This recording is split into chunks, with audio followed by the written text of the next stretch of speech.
Hi, welcome to another episode of Going Elliptic, and this time it's an installment in our Chart Ed series.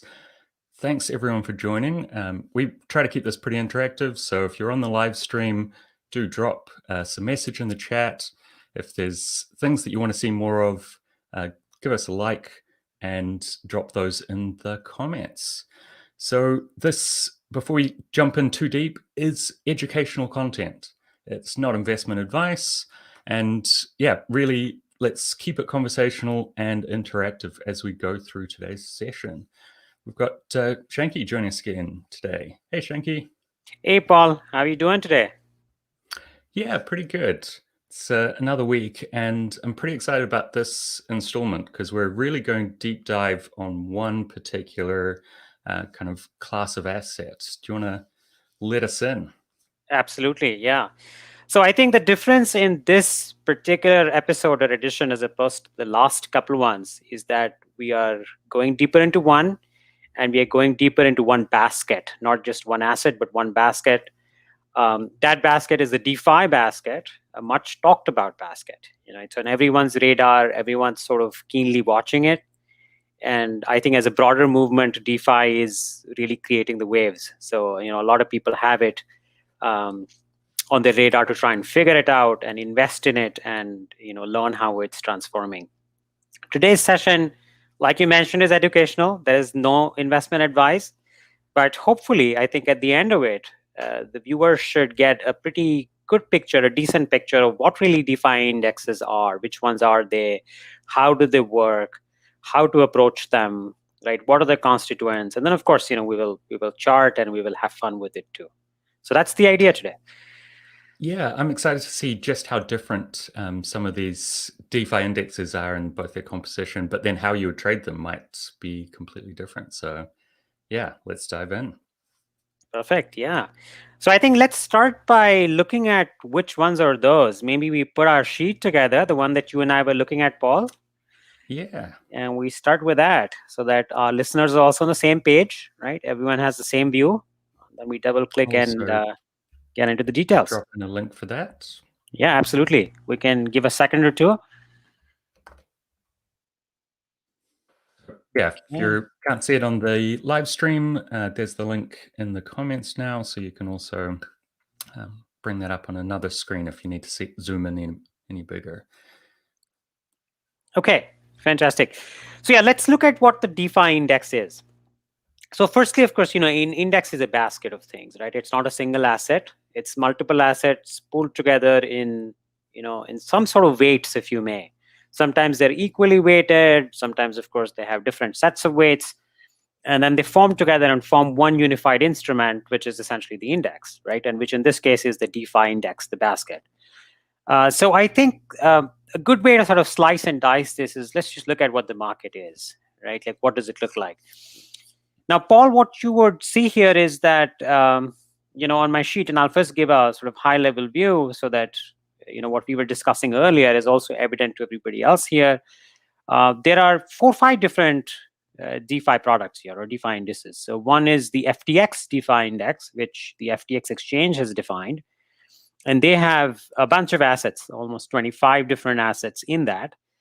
Packed together to form one index, one asset, which can be traded as a perpetual.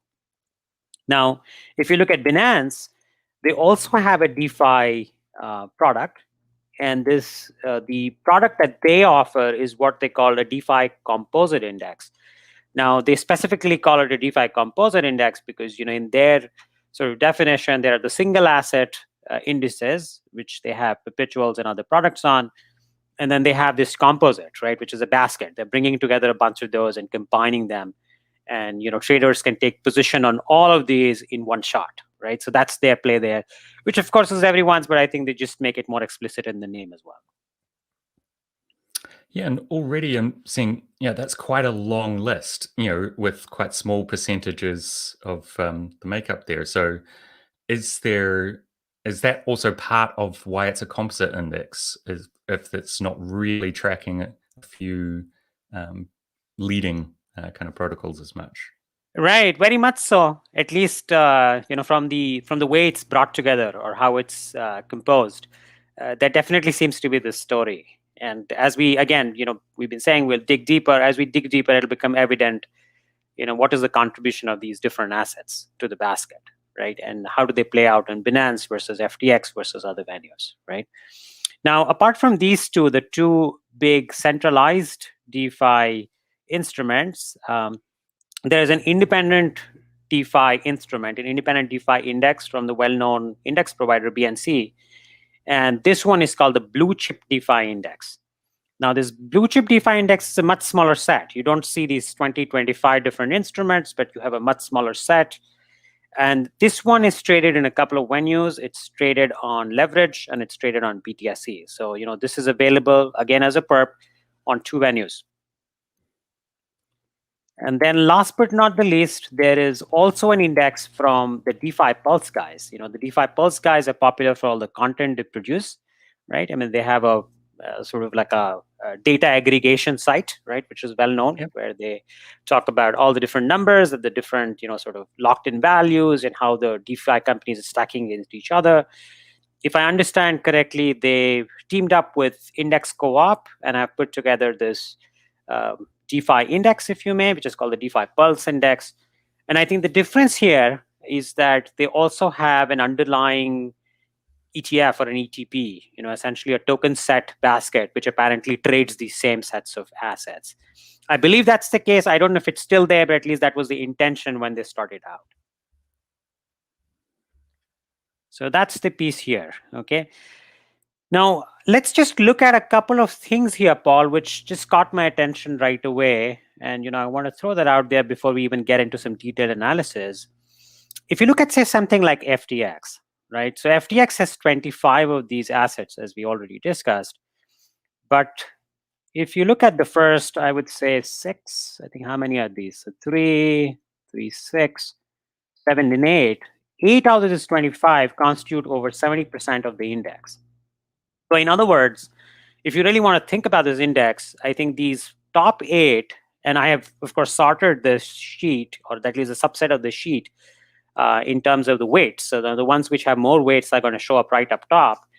And you see that, these 8 of these, Aave, Wi-Fi, DOT, UNI, SNX, Link, Maker, Comp, these end up doing 70% of FTX. So, it's basically 8 out of 25, kind of 1/3 of the pool really has a majority of the weight, right? So that's something to kind of just keep in mind. As we, of course, discuss trading, we'll see what that means. But, this is, of course, evident that the contribution is not equal. Not all the instruments are contributing equally. Yeah, and it's also surprising. There are some quite large tokens which appear quite far down in the list, like Curve. So, yeah, that's one thing that didn't expect to see. That's true, yeah. And there's also another unusual one, which is DOT. So most haven't included alternate chains, if you may, or alt chains as altcoins themselves, if you may, right? All these terms are used as a constituent within a DeFi basket. FTX has decided to do that. They've taken DOT as well and put it in the sort of the top few. So there is, I would say, it's exactly 9.69, almost 9.5% plus contribution of DOT alone in this basket. Right. And then that's also surprising. They've got the relationship there with Solana, and that's just over 1%. So I can see, why they're including some of the other kind of non-Ethereum assets. But still interesting how their methodology is actually choosing which to include and which weighting. Right. Yeah, and that's a good point. So how I created this sheet was really by going to the the FTX site. Now they have a nice good documentation there which talks about the index calculation, and it does seem like they would rebalance it from time to time. So it's possible that they would, you might end up seeing more of Solana or less of DOT or some other instrument show up in due course of time. This particular weight, it seems like, is a sample weightage. I don't know if this is exactly what is being traded today, but this is a sample weightage that the documentation says. And if you read this carefully, it's essentially sort of weights with prices which are shown back in November 21st of 2020. So it's possible that it may have got a little rebalanced, and you might be seeing a slightly different instrument today in operation. Great. And it's saying the prices are pulled from CoinGecko. So I guess FTX aren't using their actual spot prices on their own exchange for this. It's a little unclear. So in the documentation, they do talk about CoinGecko, as you pointed out correctly. It's sort of explicitly mentioned. But if you look at the contract, there is a mention that the spot prices are used for determining the prices. So it's probably a mix of both, or probably in the documentation they used CoinGecko as the the sort of input source, but ultimately for settlements and for marking to market, they perhaps are using the spot price on their own exchange. So it's possible that that's the case. All right. Yeah, it would definitely be easier if the documentation was updated. But... Right. Yeah, absolutely. Right. And maybe this is something to follow up with them. I also dropped a note on the FTX admins and channels to provide further clarification. So, if they have updated, or if we think what we're representing is not 100% accurate, we would certainly welcome their inputs. Ping us back, let us know what the current situation is, what it looks like.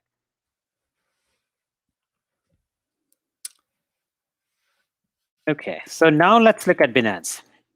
Now, if you look at Binance, as you rightly pointed out, Paul, there's a long list. It's a really long list. There's 30 plus instruments packed together. And I would say the last few, or in fact, the bulk of them, half of them are less than 3% for sure. So, yep. All of these contribute very little to this index, but they're all there. They all sort of cumulatively contribute a decent bunch. The difference between Binance and FTX, the one thing that jumps at any sort of viewer at a high level is that because they have so many, right? Because they have 30 plus assets, it's a little more evenly distributed.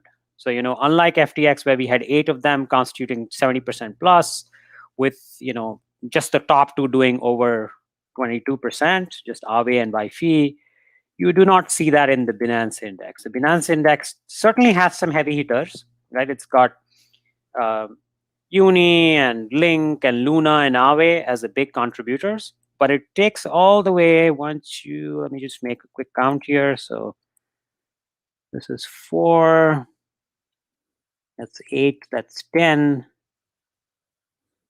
12, 15. So, almost 15, 16 instruments out of these 30. So almost half of them before you hit that 70% mark. So in that sense, I think, just as a high level, not trying to say which one is better than the other, but this one seems a little more balanced as compared to the FTX DeFi basket. Great. And yeah, also including some of those other chain assets or cross-chain assets like Rune. And yeah, it's an interesting makeup there. It's definitely a lot more diverse.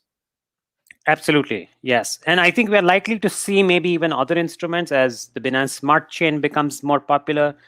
I won't be surprised if they start adding in some of those assets from the Binance Smart Chain as well. It's possible. Now, again, the source for the documentation was the Binance documentation. The Binance documentation actually is more comprehensive than the FTX one. Not only do they have all these details about the methodology, which of course we will not touch upon right now, but any interested reader can go and read that up. What is cool here is that you can click through and see the current index which is live, which you trade. So if you go right here, this is the index, and this gives you exactly what the weights are as of right now. So I think that's pretty cool. That's cool. Yeah. So here is all the constituents. Again, as we both said, it's a very long list. Okay, and in the sheet that I just pulled together a few minutes back, I of course sorted them by weights, right? Because that's what we're trying to show here, which is sort of looking at which ones contribute the most. So, but if you look at it, yes, there are like 30 plus, 30, 35 of them that are making up this index. All right, now jumping back to the couple of others, which are much smaller and quite exciting. So we have one from BNC, as I mentioned. This is the one that's being traded in a couple of venues, being traded on BTSE and also on Leverj. In fact, most recently, there has been a lot of healthy volume against this index on the Leverj exchange. And what we see in this particular index is that this is a much smaller set, right? So there we were talking about 5 or 8 making 70% of the index. In this particular case, there are only about a handful. So, we've got about 8 of them, I think, isn't it? Yeah. 7 or 8 of them. So you got 4 here and 4. So only 8 in all, right? So the 100% of this index is really made up of just these 8 assets or 8 tokens. This one, in my opinion, is a little more purist DeFi in the sense that it does not include assets which are alternate chains. It does not include some of the other ones, for example, like you mentioned, Rune out there, or Dot, or Solana. So it's just sticking largely to the DeFi ecosystem within the Ethereum chain, the one that is sort of given the classical name of DeFi, if you may, right? This is what people are attaching the word DeFi to, and this one seems to be more of a purist in that sense. Yeah, and also when I look down that list, I can see protocol revenues for the participants in each and every one of those. They're very clearly DeFi protocols that are financial in nature with a revenue attached. So that's true, right? Which is what the DeFi story is, right? It's all about farming and yields and earnings. So I think that this one, in that sense, is more true to that DeFi manifesto, if you may. Now, again, if you look at this particular index or this particular basket, you've got 4 out of those 8 which hits the 70% plus. So, again, we see a sort of, weightage where it is heavily weighted towards, a smaller set rather than the entire basket. But unlike FTX and more like Binance, at least half of it is constituting 70%. So Binance also, we saw about 15, 16 of them made up 70% plus. In this one, that was 16 out of about 30 odd. This one is 4 out of 8. So it's the same kind of 50% ratio that this index also keeps. Okay, let's go to the last one, which is the DeFi Pulse Index. And this is the IndexCoop DeFi Pulse Index. This one is slightly broader than the BNC DeFi Index, but I think it's fairly comparable to the extent that they have also stuck mostly to the sort of purist DeFi assets or purist DeFi instruments. Out of them, again, if you look at it, they have a slightly longer list, but again, top 4, in fact, end up making 70%. So if you look at the DeFi Pulse Index, I think it has, again, weighted skewed towards just the top 4 in this case, as opposed to just being balanced halfway through. And so in some sense, if you look at DeFi Pulse Index, my assessment would be that it's between the even splits that the BNC and the Binance Index is doing and the more extreme split that FTX is doing, and it's somewhat in the middle, a little more skewed towards the FTX type of a distribution. Now, out of these 4, Paul, what I noticed is you've got perps on these 3. You've got perp on the FTX DeFi, which is tradable on FTX. You've got perp on Binance DeFi, which is tradable on Binance. You've got perp on BNC DeFi index, the BBDX index, and that's tradable, like I mentioned, on BTSE and also on Leverj. But as far as this particular index goes, the DeFi Pulse Index, I am not aware. I could not find a venue where there is a perpetual on this. Like I mentioned, there is indeed a basket and a token. So there's a token which is called, I think, DPI, that you can trade on Uniswap against WETH. And then you've got a token set, sort of a basket, if you may, that you can trade this entire stuff as one particular asset. Is my understanding correct, or are you aware that there is a perpetual for this as well somewhere? Yeah, I'm not aware of any. I do think there have been some discussions, and I actually saw this morning that DeFi Pulse has a new instrument which allows you to go 2x long on just Ethereum, but I haven't seen anything similar from them to allow any perpetual or leveraged kind of trading against the DeFi Pulse Index. Okay, cool. Yeah, good to know. And again, we'll keep an eye on all of these and keep watching them. I'm sure they're going to evolve and evolve rapidly. Okay. Now, before we jump on, I know we have a lot to cover. We've got to look at the charts. I must give sort of a little mention to another bunch that exists, which I did not include in this chart, called the PiDAO DeFi basket. The reason I did not include the PyDAO DeFi basket is because, in my opinion, it seemed like there was very little volume and not much activity on it. But again, like I said, it's possible that I did not pick up all the sources. Crypto is a very fast changing pace. There's so many things happening on a daily basis, and it's possible that I missed something. What I must mention, though, about PyDAO, which I found very intriguing, is that they have two separate assets. So what they've tried to do is they've tried to mimic sort of the classic fiat world, and they have a large cap DeFi index and a small cap DeFi index of some form. And I think they call it the PyDAO L and the PyDAO S, if I'm not mistaken. But that was an interesting take. I kind of found that to be an interesting innovation too. Yeah, I think that's also helps you to think about different risk exposures, right? So something that's currently smaller cap is likely to be more volatile, and the larger caps, arguably might be less so. But that's not always the case in the markets. If there's a big market movement, you can see it double-digit percentages on either. So. That's correct. Yeah. Well, as we dig into the charts, we will also learn a little bit about how they're correlated, right? Because that's also a big part of the puzzle. So let's jump right in. Should we go to our looking at the charts there? So let's pull that out. And let's first things first, to the DeFi-PERP. So the DeFi-PERP is the one that tracks the FTX DeFi-PERP. So this is the FTX DeFi-PERP. For convenience sake, I have pulled up also the others right next to it, and we will just sort of draw them together first and see how they visually appear. Are they similar in how they're moving? Do they have a very different sort of a movement? Let's first kind of take a quick look at that. I'm going to take off the other indicators for now. We don't need this moving average at the moment. We'll keep the chart clean. This is a daily chart, so it's a daily time frame. And let's stick in a couple of others. So we're going to go with the DeFi-USDT. Let's call the DeFi-USDT PERP, this one, right? And we put it the same scale. This is actually the one that Binance, the Binance basket. It's got a long name, but that's what it is. It's DeFi-USDT PERP.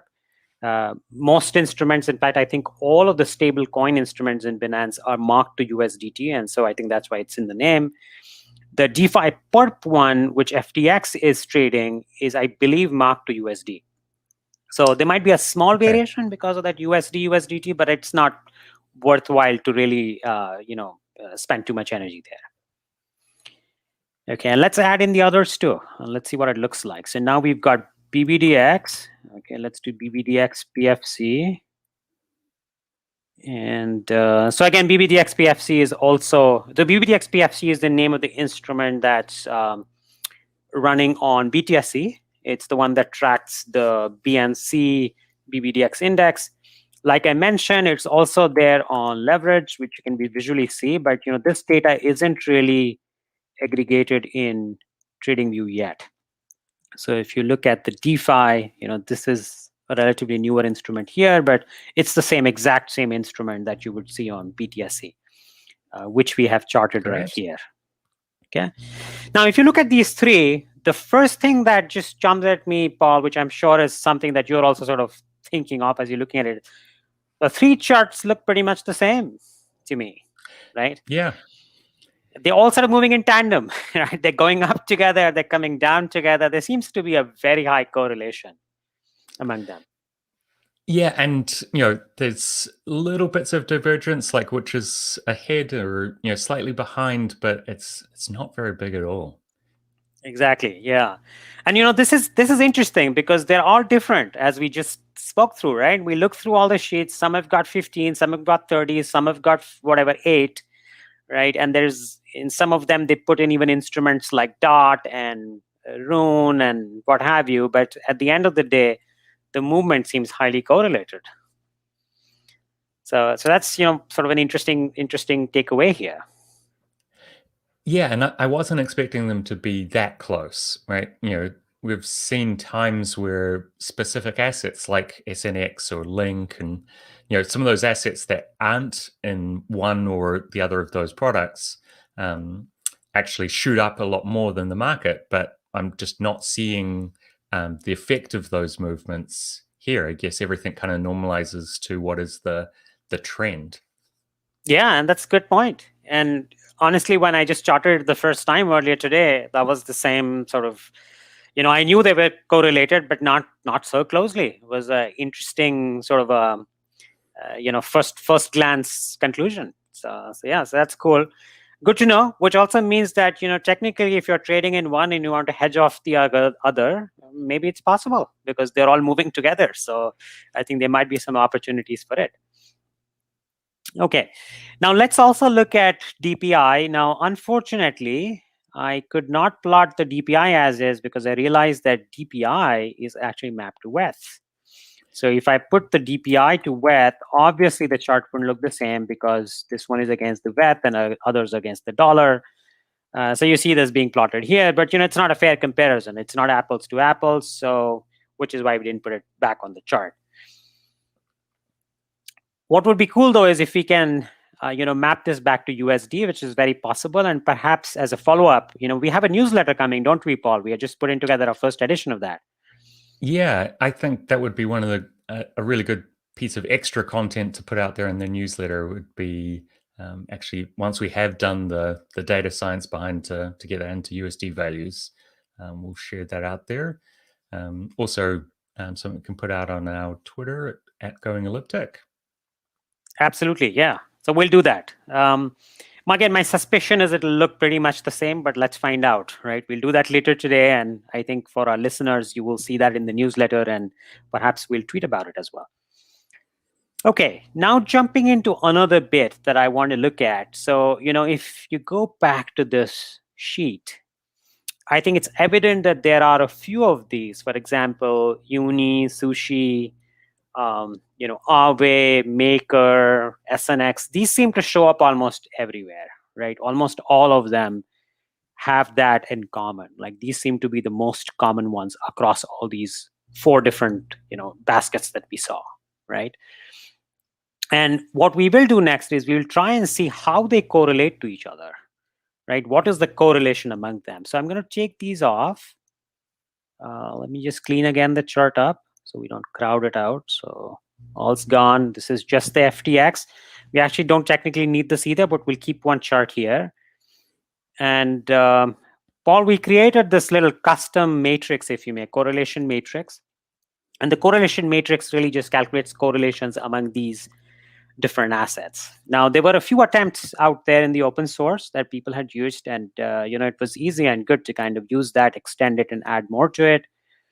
I think it'll be good for us to open source this and maybe put it out there so other people can also use it as they would like. Yeah, that's very cool because obviously if you are trading the composite index itself, you do want to see really what the effects are of each of these constituents. So yeah, being able to plot that, I think, is something, yeah, very valuable to any of the traders out there. So let's do it. Absolutely, yeah. And this is, by the way, another trading view indicator. So it's implemented as a trading view indicator.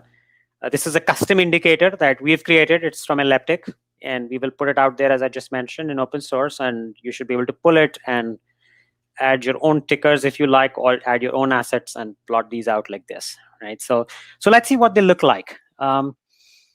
If you look at this, the way this works, and again, like I mentioned, this is not completely my innovation or anything of that sort. There was some open source work already there, and I picked it up and just extended it. What this really means is it's calculating the correlation between instruments. And correlation, as we all know, is just sort of tracking how closely related are they, right? And so if there's between 2 of them, statistically, if the correlation is 1, which means they're 100% the same in tandem. And if it's -1, then they're exactly the opposite. And anything else in the middle is just showing a degree of correlation. Now, sometimes these decimals come in, right? 0.4, 0.36, 0.91, which gets sometimes difficult to read. So what has happened here is those numbers have been multiplied by 100 and rounded off. So that way it's easy to sort of look at it, which in other words would mean if it's exactly 100, it means 100% correlated. And if it's -100, it means they're exactly the opposite. And all the numbers in the middle, all the integers, if you may, in the middle will depict a certain level of correlation. So here, if you look at it, just sort of eyeball this. If you look at UNI and SSUSHI, it shows that there is 92 correlation, which is like they're almost 92% identical. Now, what this really means is, very simply put, is that you could really just invest in any one of them and you might end up seeing pretty much the same returns. So that's very fascinating. Cool. I was very intrigued that there's 92 in terms of correlation. Yeah, and obviously UNI and SSUSHI have both appeared in our previous Going Elliptic chatted series as, kind of both having huge volumes, the TVLs, and because so much of DeFi today is about swapping between assets, it's interesting then that just the very fact of people swapping between the assets is driving a similar correlation to the kind of revenue token of those projects as well. Exactly, yeah. And I think the other way to parse this is that while those UNI and SSUSHI are highly correlated, they're almost a separate class as opposed to SNX, Aave, and Maker. Right, and we'll just dig into that a little bit also. We'll just look at that and see what that means. So let's just go through one row. Okay, so the way to read this is, of course, it's a table. They're redundant values, and either way you read them, either by rows or by columns. You will see that intersection point, which is essentially the correlation. So let's just go with UNI, right? So we already did this, the first one, UNI and SSUSHI, 92, very high correlation. Then we see UNI still being very positively correlated to SNX, Aave, and Maker, but substantially lesser as compared to SSUSHI, right? SSUSHI is like 92. These guys are hovering in the 40, 50 range. So that's interesting to observe, right? And the other part is that if you look at SSUSHI seems to have a similar relationship with them. Now, SSUSHI seems to be slightly more correlated to SNX, Aave, and Maker, but this is more like, 50, 60, 66, but it's still in that comparable zone. So, if you say 40 to 60 zone, I think both UNI and SSUSHI are showing sort of a similar relationship to SNX, Aave, and Maker. Now, if you look at those sort of class of assets on their own, like SNX, Aave, and Maker, you'll see that they are highly correlated. For example, SNX is 91 to Aave and 90 to Maker. So that's incredibly high correlation. That's a very high number. And similarly, if you look at Aave and Maker, they are also 92. So it almost seems like there are two baskets of them. SNX, Aave, Maker, very correlated on one bucket, and UNI and SSUSHI, another very correlated as a second bucket, if you think about it. Yeah, I think that's a great, easy way to think about those classes of assets. But then what about the other few that we've got in the matrix? So are they a third bucket, or are they just outliers? I think they're a little more funky in their behavior, right? So if you look at DeFi, that's an interesting one. If compared to UNI and SSUSHI, it shows, sort of similar sets of relationship as the second bucket, which is basically consisting of SNX, Aave, and Maker do. Of course, UNI and DeFi are a little further out at 39, right? But they're in that range, right? The 40 to 60 range, as I was saying. Same with SSUSHI. But if you look at Link is a class apart. Link is now in that middle territory of 60 to 70. So it's not really as far as the SNX, Aave, Maker bucket, and it's not as highly correlated as UNI and SSUSHI among themselves, which is at 90. So I think, in short, looks like they have their own little pattern. Yeah, I think that's interesting as well. And obviously, Link is more about servicing or providing that Oracle price feeds to a lot of different projects. So I can definitely understand why that's a little bit separate. I guess what's surprising me the most is DeFi and Maker being kind of different there. Right. Yeah, because DeFi you would expect, it's another of those collateralization centric, securitization centric type of plays. And I would have guessed that DeFi would be exactly in that same bucket of SNX, Aave, and Maker. It's close enough, but it's not exactly in that bucket. It's slightly separated out. Cool. Yeah. Now, there is another bit to understand here, though. In traditional markets, all of this would still be highly correlated. And thereby, in some sense, a basket trader might even wonder and worry if it's even worthwhile to trade this as a basket, because effectively, there's a very high degree of correlation, right? In fact, if you look at it, they're all 40% plus. Some are, of course, identical with 92, and some are little further apart, but we are not seeing a negative correlation anywhere, right? So there is no hedging built into the basket. It's not like one goes up, the other goes down, and therefore my basket remains at a good sort of a medium level, right? It seems like either all of them go up or all of them go down. At least that's what the data seems to be saying. So it's something to sort of keep in mind, that you don't have the benefits of traditional basket-based, sort of equalizing, if you may, or diversification or hedging that tends to happen, right, with most of the other baskets. For example, if you looked at S&P 500, if you looked at any other sorts of indices out there, they tend to take a lot of these, high growth, high value, and some of them are even negatively correlated. So I think this one isn't the same. Yeah. Yeah, and it would be, I think, an interesting challenge to any of the index methodology teams out there to see if they can find a slightly more diverse, less correlated index to compose it. But from what we've seen from crypto, the only negative correlation is if something's been hacked or kind of is suddenly falling out of favor. So I think it might be a tough challenge. Yeah, that's true. That's true. Yeah, crypto, the whole market seems to move together. They're all up or all down, and some move a little bit more, but yeah, they're all moving in the same direction, effectively. One more small piece I want to mention about this particular indicator that we've customized is you can also define the time period. So if you go in here in the settings, I took 60 bars back. We could also take 50 bars to see if anything changes, right? And it'll get sort of redrawn, repainted.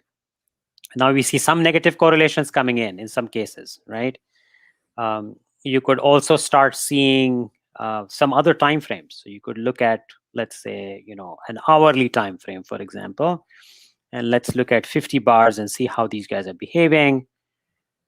And now as it gets redrawn, now you start seeing a little bit more variance, which is sort of natural because, in the more medium, longer term, they all tend to behave together, but individually on a day-to-day basis, I think some of them are definitely out of sync from time to time, which sort of tells the story, which is fair. Yeah, so that's interesting then, in that, on a longer time frame, might have well just held one asset, but if you're a trader in this space, maybe a shorter time frame, like hourly or 4 hours, might be where the opportunity to trade a DeFi index is.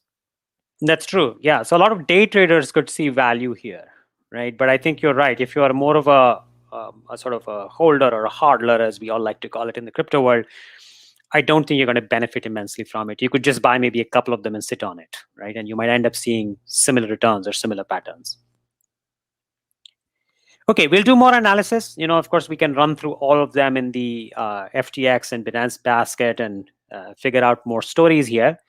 And as I mentioned, we'll also put this indicator out there. So any one of you listening, if you want to put in your own favorite, assets, crypto assets, compare them, try to figure out how they correlated, play with the timeline, look at the different time frames. Well, it's out there, right? So we'll put it out there. We'll put a little, sort of documentation, if you may, in our newsletter.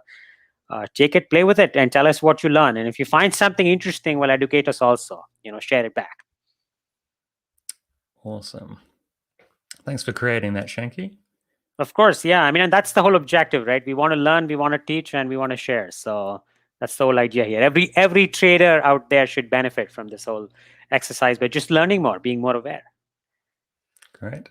And yeah, if you do like what you're seeing there, give us a thumbs up, drop a comment against the video feed, or send us a tweet or a DM at Going Elliptic. We'd love to have your feedback and keep it really interactive. Excellent. What do we see next? It might be time, for some technical analysis actually against the chart. Let's do it. So let's pick up. Maybe we'll keep this itself, the DeFi-PERP for now, since it's already open. And let's look at a couple of different things with this perp to start with. And then we can maybe map the same things with the others. And then we'll also look at the same, the key constituents, if you may, that we spoke about a few minutes back. I always like to start with moving averages. They're a good way to at least make sure we are still tracking the trend. It's the easiest way to sort of check that. Stick in a couple of these. I think I mentioned this before. 20 period is great to see the short-term trend. 50 period is nice for slightly medium-term trend. And both of these are, of course, in the day time frame. And so obviously all of this is in that daily spectrum. If you look at it, for the most part, as we have seen before, the candles are above the 20 EMA. We did see some of this pullback right here in late February, early March, but again, it has, the candles have been up in the zone above 20 EMA, with, of course, marginal periods when it comes and tests this from time to time. So I think what this really is saying is it's just reconfirming that the trend is strong, right? And because this is a basket, because this is the number of different instruments as we saw, it's essentially saying as a group, all of them are following a strongish trend, right? And this is also something we can say confidently because we realize that they're all highly correlated. So it's not like some are just lifting all the other boats. In fact, all of them are very buoyant at this point in time. All of them are sailing strong, right? So the winds are in its favor, going with that sort of analogy, and it's all sailing strong above the 20 EMA. Yeah, I'll leave out Team New Zealand winning the America's Cup. We can keep it to crypto here. Well, congratulations on that. That's a good one. Okay. Yes, of course. Yeah. Now let's go to the second one and see what's happening with the other index, right? And we saw this too. We saw that they were all very correlated. So I'm not expecting any surprises here, right? You're likely to see the same pattern, all perhaps trending strong above 20 EMA. Same story here. And I would think that the same case with BBDX as well. Now, BBDX, remember that this is really the trade data from BTSE that it's plotting, so it may not be 100% accurate. As I mentioned, there's also been a lot of trading on this lately on Leverj. And I think that there is actually a chart on this back on the BNC site as well. I think this is the chart of the index. So, if you look at them again, I think they're all trending in a similar fashion, like we have seen, and they're all trending strong at this point in time. Even the DPI WETH is trending well. Now, of course, remember, this is in relation to ETH, not to US dollars. So it is seeing, in some sense, a sort of weakening of the trend, right? So here we saw early on, there was a very strong trend above the 20 EMA. And then come March, there has been a weakening of the trend.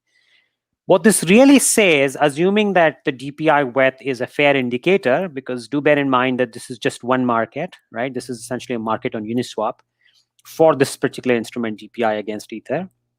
What it's really saying is that relatively, Ether is going stronger as compared to the DeFi assets. Now, that may not necessarily be true. Okay, so just something to bear in mind, because again, it's very marginalized, just one instrument, just Uniswap. What do you think, Paul? What is your take here? Yeah, no, I do see that it might also be slower to move, but yeah, that ETH element to at least the Uniswap pool, I think, could be holding it back. It would be interesting if we could have a trading view chart, as we were saying earlier, on dollar basis, and maybe looking also at the token set data itself. For the DPI, because yeah, that's not looking as pronounced as I thought we'd expect to see. Right. Okay. So that's a follow-up for us. It's a good point. We should try to look at it dollar-based and see how that's behaving. And yeah, if there is still a big kind of deviation there, then yeah, your theory that it might be the Ethereum performance has a actual effect on the DPI and the way that it's traded, that would be really interesting as well. Yes, that's true. That's true. Also, there's a big difference here, Paul, which is that if you look at the other three instruments, right, the DeFi-PERP, the DeFi-USDT PERP, and the BBDX, these are all perpetuals. So I think the amount of leverage that you see is substantially higher. I think most of these offer leverage up to 50x on all these, 4 different venues: FTX, Binance, BTSE, and Leverj.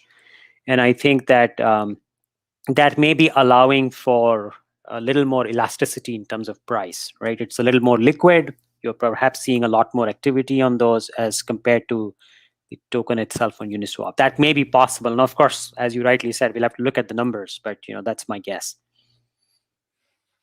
Great. All right, moving on to our UNI and SUSHI, and let's do some more charting here. Of course, the trend is strong again. No doubts, right? As we established, they all correlated. They all should be moving together. So it's good that the charts are also confirming that. But let's look at UNI and SUSHI and see how the price has been behaving more recently. What I would end up doing is I'm going to use some momentum indicators as well. Perhaps we can look at RSI first. A good way to just look at who's in control. Are the buyers in control? Are the sellers in control? How much activity is going on? Just to jog everyone's memory, RSI is relative strength index. And what the relative strength index is really saying is, well, you know what, compared to the last few candles, have there been more buying or has there been more selling? Now, of course, I'm simplifying it. I'm not trying to get deeper into the formula right here, but that's essentially the essence of it. And when it crosses the the watermark of 70, it means it's overbought. There's just too much demand in buying. And it's likely to see some correction, not always, but certainly that's an indication that the momentum has led to too much buying, and perhaps you will see it now, the amount of activity decreasing, right? And also assuming other indicators are in favor, this is also a time when traders look at selling in case it's been overbought territory. But again, do keep in mind, when it is such a strong trend, that logic doesn't hold, right? So then you trade with the trend. Of course, you would look for pullbacks, you look for opportunities to enter the market, but it would be suicidal to go on short when the market is going so bullish and so strong. So I think just to bear in mind, like from a trader standpoint, these indicators all have a context, right? You cannot see them just in isolation.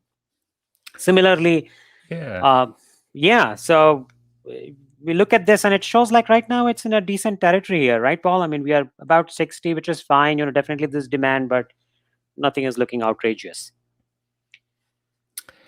Yeah, I was also thinking if we combine that with your ATR indicator as well to see if that also kind of reinforces that it's in a healthy range and not overbought.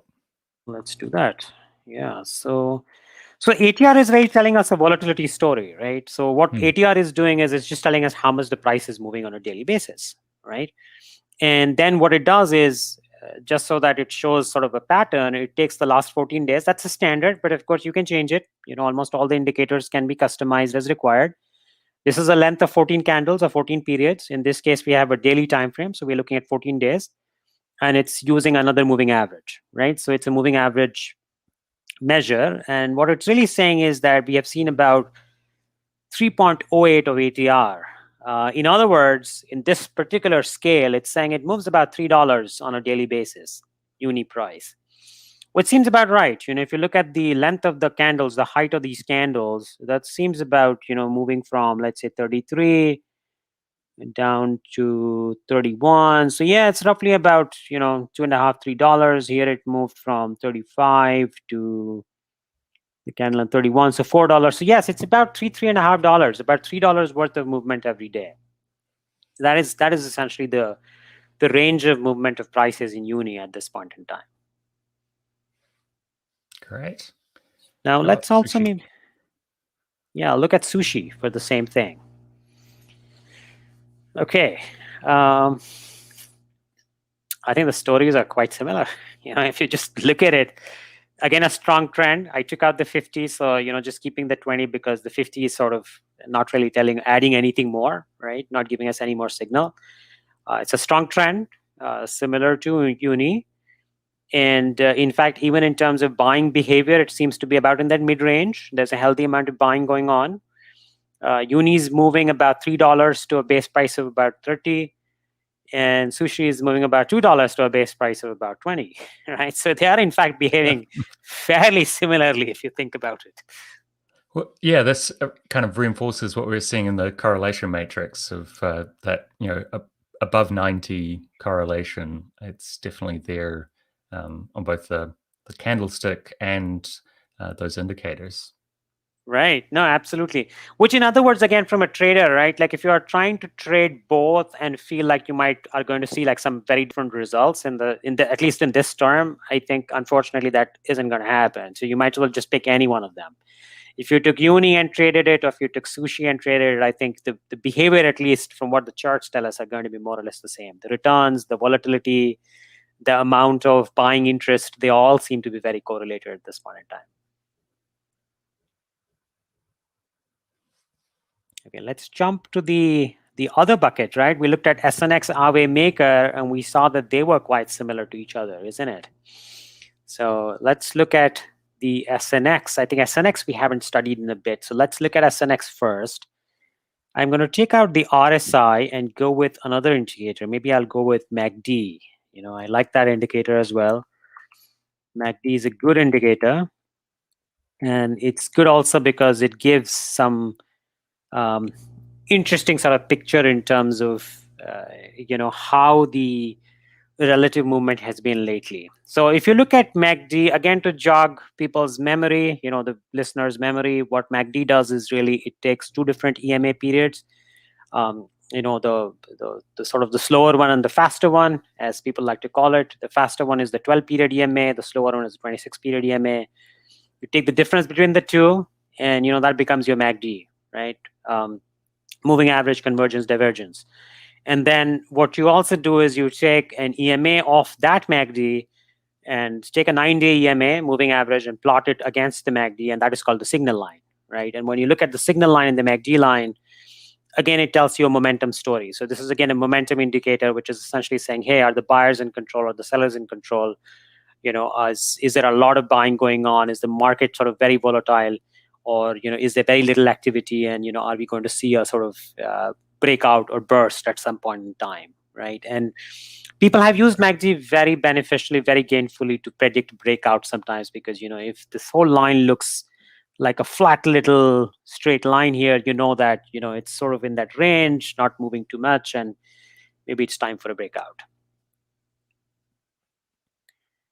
So here in SNX, there is some interesting movement here. SNX has certainly come down below the 20 EMA.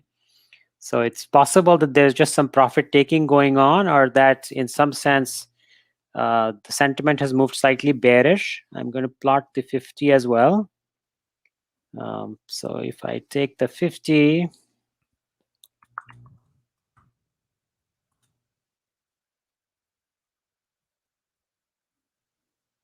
let me just stick that in here. We've got the 50. And yeah, this is very interesting, Paul. If you look at SNX, it's actually even below the 50 in some cases. So Yeah, it does seem like, yeah, something's almost happening. touching. That's a trend change potentially there. Potentially, especially if they cross over.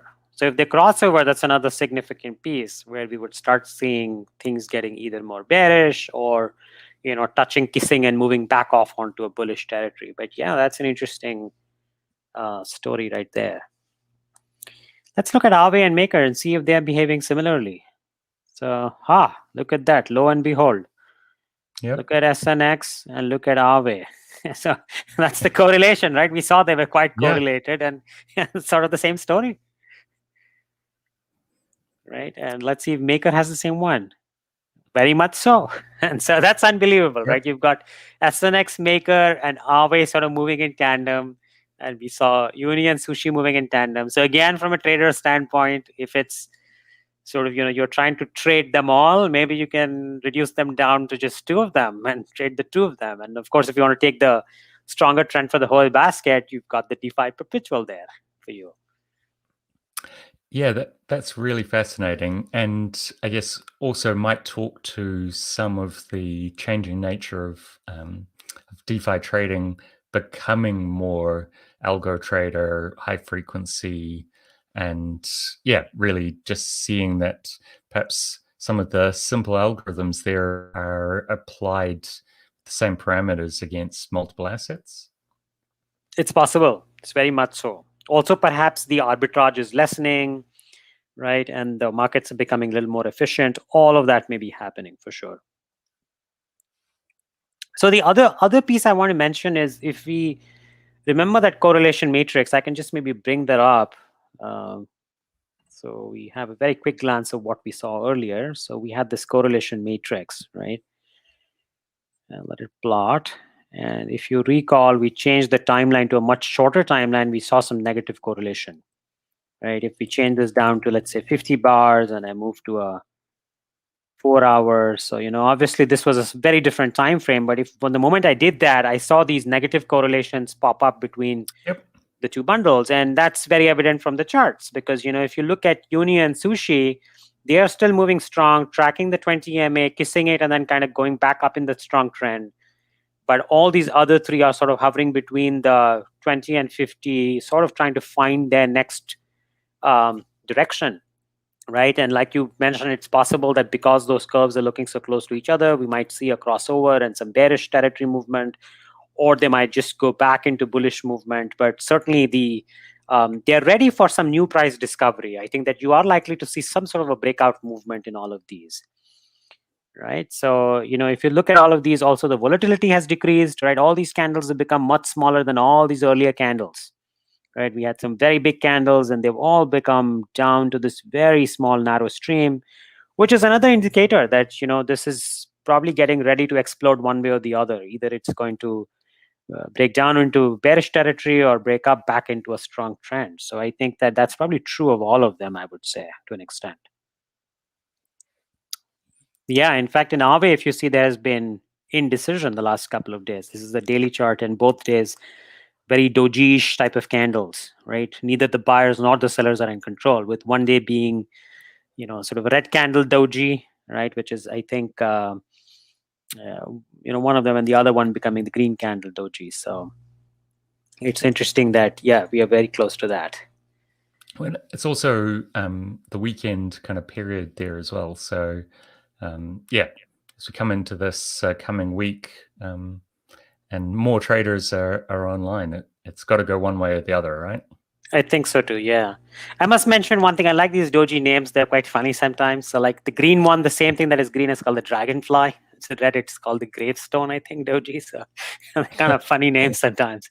But yes, if you read them, they kind of make sense that, yeah, although it's indecision, it's in the red territory versus something that's, a little more green. Okay, excellent. What do we see next? I think we have covered a fair bit. What else should we cover before we sort of wrap up today's session? Yeah, I mean, let's take a quick look at Wi-Fi and Link, since we've got them there. And yeah, just they were also slightly different in the way that they were behaving.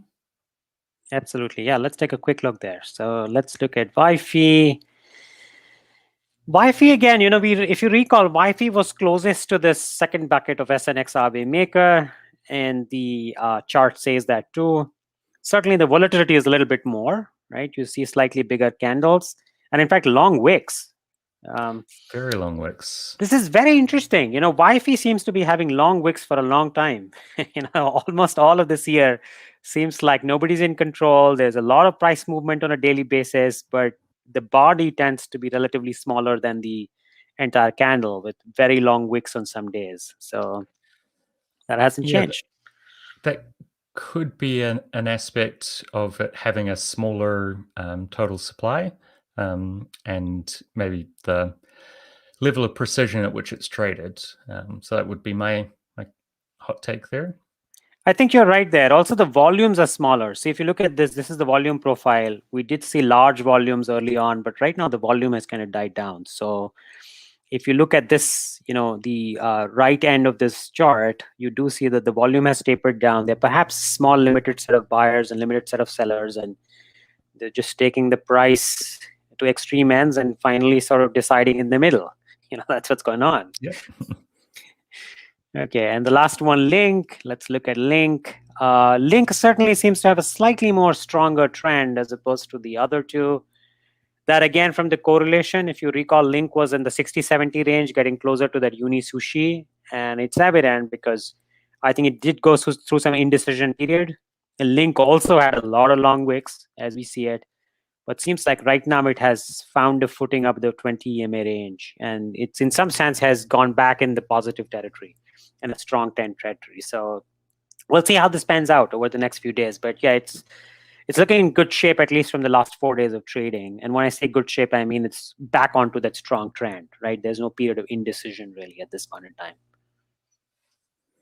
Great. And yeah, so if you're are trading a DeFi index, which we saw, quite often being led by UNI and SSUSHI, it really a lot depends on them in the next week. If they also see a crossover in their EMAs, then that could affect the overall basket. So let's see. Completely, yeah, something to keep an eye out for. Wonderful. I think we've covered a good bunch. What do you think, Paul? I think we've done some pieces, and maybe we can bring together more in our newsletter. Yeah, I mean, one of the things, obviously, when we're starting to look at deeper in, past just the technical analysis and indicators that are available, is getting into some of the Greeks. That's, again, area that would be new for me, but obviously something we've got a lot more to share. So yeah, whether it's in the newsletter or an upcoming episode, let's try to go to that level and share some more knowledge out to the crypto community. Oh, absolutely, we should. Yeah, I love that part. I think the Greeks are, own fun way of looking at instruments. The Greeks certainly sort of shine in the world of options, but they are also quite popular in, the world of futures of all types, and perhaps even base sort of basket and instrument performance. So, one piece that I want to speak about very quickly before we at least wrap up the current discussion is around the fact that, again, going back to the genesis of index and baskets, typically you would try and put things in a basket which are not necessarily all in the same direction, right? So they are in some sense negatively correlated, and thereby giving you the benefits of just bringing it all together and allowing for some sort of a passive investing, if you may, right? Because otherwise you'll have to actively go and select and choose and manage them. And here the basket says, well, you know what, just put it in this and you will get some good handsome returns because we diversified for you and we manage all the individual risks. Now, one piece that people look at, like one model that has become incredibly popular for, I would say 2-3 decades now, even longer, is definitely a couple of decades, is what is called a CAPM model, right? So this is the capital asset pricing model. And I think the main idea here is very simple, which essentially says, well, you have return for an individual asset or an individual piece, and then you've got returns for the portfolio, and you've got to measure how much is that individual versus the portfolio, right? So that's the one thing. How much is the alpha, right? Like how different is it, right? And the second part is for each of the constituents, how volatile is each constituent or how does it respond, right? So for every, let's say, a delta 1 movement, how is each one of them? Are they moving also 1x? Are they moving 2x? Are they moving 5x, right? And we'll study some of that. In fact, it might be a good idea for us to put together another, maybe a trading view or some other indicator out there, which people can, again, use and apply and, study their own Greeks, perhaps. Yeah, I'm looking forward to seeing that because, I think the more that we can share there and the more that we'll also get that feedback. So if that's something you're watching this either in live stream or playing back the recording later, drop a comment if that's something you'd like to see or would find useful in your own trading strategies. We're happy to make it and share it. Excellent. Yeah. And Paul, what do we have next week? Do we have some guests coming? Looks like we've been talking to a few and we've got some exciting people lined up.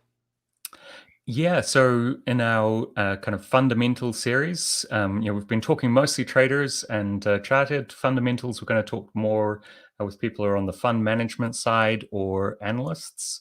So there's a few lined up there.